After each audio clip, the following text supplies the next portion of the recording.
So welcome back. It's time to follow along with me, Miss B.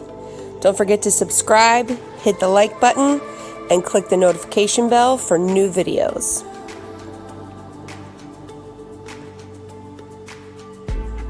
We are in week 8 of quarter 1, Intro to Color Theory. This week we will review the color schemes.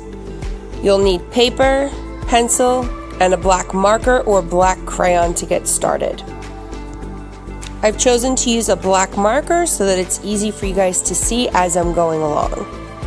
So we're going to start with a drawing first, and then we'll decide what color scheme we're going to color it with.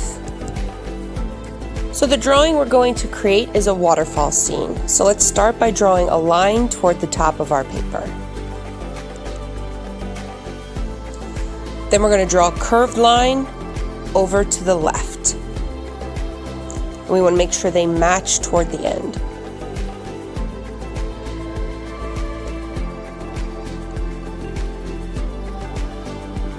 The next thing that we're going to make is our water clouds or our mist, and we're going to do that by drawing some upside down U's, little bumpy lines to connect our 2 lines that we began with.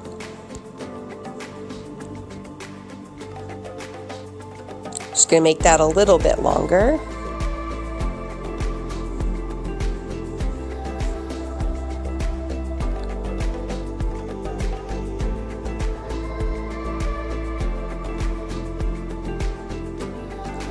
So then I'm going to start to draw some zigzag lines or some jagged lines to form rocks or part of the mountain on both sides of the waterfall.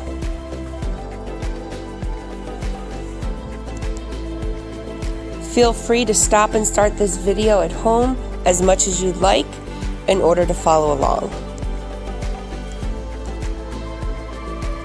So the next thing we're going to do is draw some rocks going down from our waterfall mist.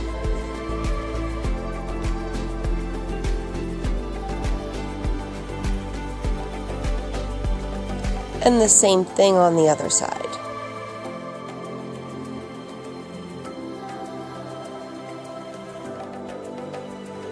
And then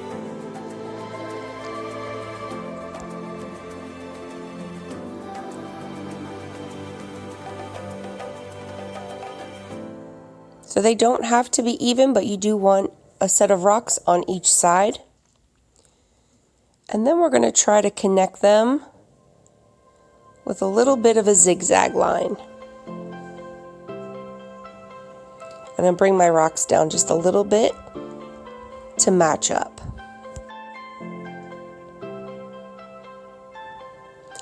So now I'm going to create the next part of my waterfall with a curved line going down to the right.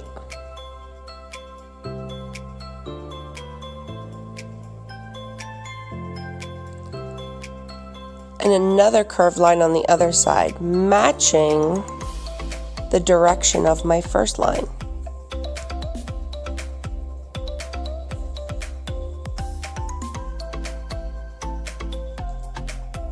So this is going to be the bottom part of our waterfall.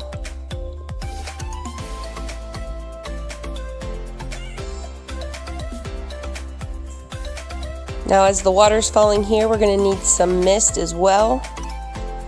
So again, we're going to do those upside down U's or bumpy lines to create the bottom of the waterfall.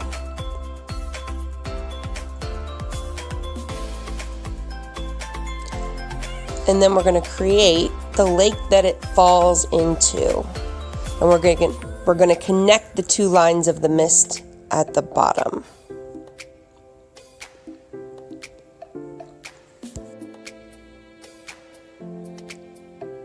So now we're going to draw the mouth of the lake, the line out to the right, and we're going to do the same line out to the left.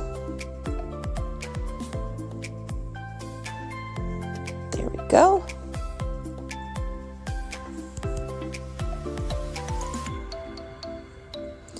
Now we want to make it look like the water is moving. So we're going to add some motion lines. You can copy mine, or you can put them wherever you think you need your waterfall lines to go.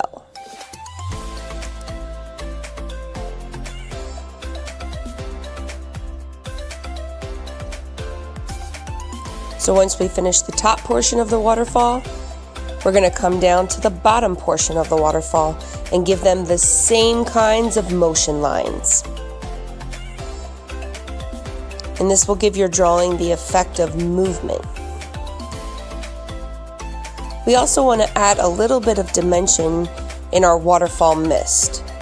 So I'm going to put in some bumpy lines or upside down U's to make that happen.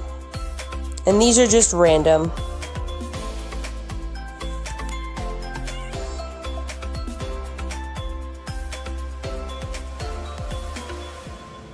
And there we have our waterfall, but we're not finished yet. We want to start to draw some ground or some bushes. And we're going to start to draw a tree. And you're going to start with an upside down triangle. You're going to come in a little bit and go down, in, down, and in. And you're going to repeat the same thing on the other side. Now, my first tree wasn't good, but the more trees I did, the better practice I got.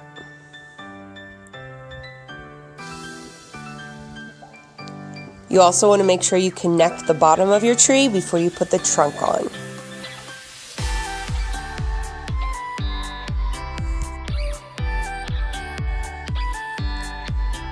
Remember, we want to connect the trunk of the tree to the ground so that we don't have any floating trees.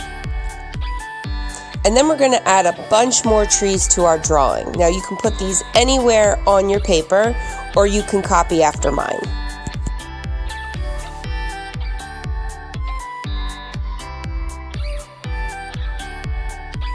Remember to start with the upside down triangle. We go in, down, and in again. And we do this on both sides till we close up the bottom and add the trunk.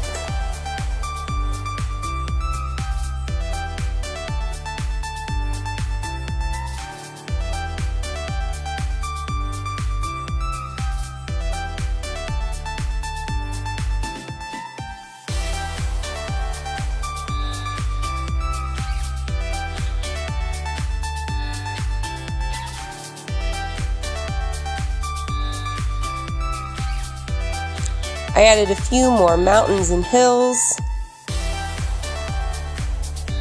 just so I could put some more trees on. Now remember perspective.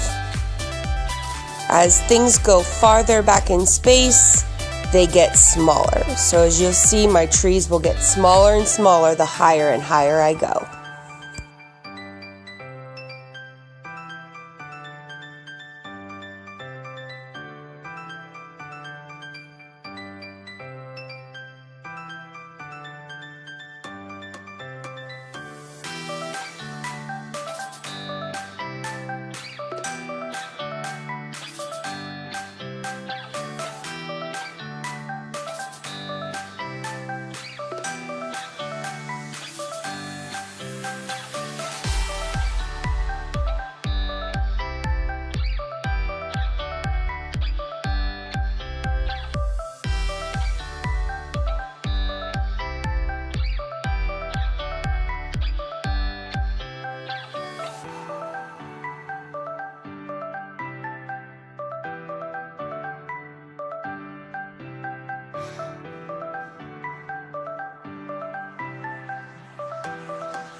I am going to go ahead and add a little bit more ground or another hill. And I'm going to add some rocks or boulders, just so my drawing has something a little extra.